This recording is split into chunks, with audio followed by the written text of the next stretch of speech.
نحمده ونصلي ونسلم على رسوله الكريم اما بعد الصلاة والسلام عليك يا رسول الله وعلى آلك واصحابك يا حبیب اللہ۔ السلام علیکم ورحمۃ اللہ۔ امید ہے آپ سب لوگ بخیر و عافیت سے ہوں گے۔ اللہ تعالیٰ آپ سب کو اپنے حفظ و امان میں رکھے۔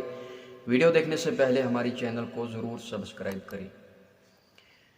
جن لوگوں کی یہ خواہش ہے کہ ہم خواب میں کسی ولی اللہ کی زیارت کریں یا خواب میں کسی بزرگ سے ملاقات کریں، ایک بہت مفید عمل لے کر آیا ہوں، لیکن یہ وظیفہ کرنے سے پہلے، اس عمل کو کرنے سے پہلے اپنے پیر و مرشد سے اس عمل کی اجازت ضروری ہے۔ اجازت کے بغیر یہ عمل آپ کے لیے ایک خطرہ ثابت ہو سکتا ہے۔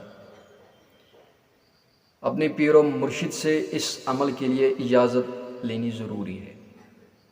تو جن بھائیوں کو یہ خواہش ہو کہ کسی ولی اللہ کی زیارت ہو یا کسی بزرگ سے ملاقات ہو خواب میں،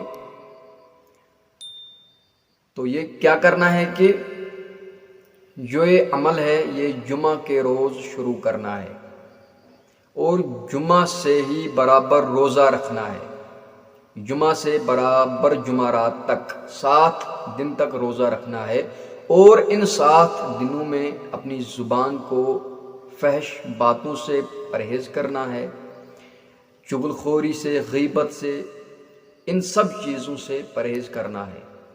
تو جمعہ سے اس عمل کو کرنا ہے۔ جمعہ سے ہی آپ روزہ رکھیں گے برابر 7 دن تک، یعنی کہ جمعرات تک۔ تو کرنا کیا ہے پھر؟ ہر روز عشاء کی نماز کے بعد 7 مرتبہ حرف جیم کو ایک کاغذ پر لکھنا ہے۔ حرف جیم کو 7 مرتبہ ایک کاغذ پر لکھنا ہے۔ اس کے بعد یہ عزیمت، یا کل قائل بحق یا جیم، یا کل قائل بحق یا جیم، یا کل قائل بحق یا جیم۔ یہ عزیمت آپ کو، یہ وظیفہ آپ کو 9000 مرتبہ پڑھنا ہے عشاء کی نماز کے بعد، لیکن اول آخر 11 مرتبہ درود شریف، درود ابراہیم۔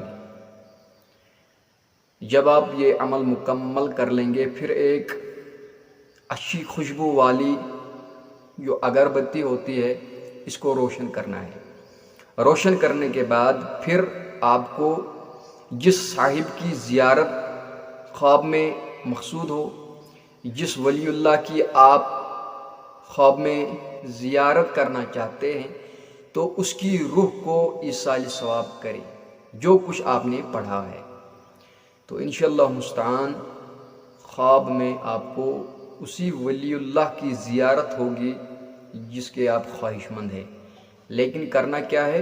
یہ عمل پڑھنے کے بعد اسی ولی کی روح کو یہ ثواب پہنچانا ہے، یعنی ایصال ثواب کرنا ہے۔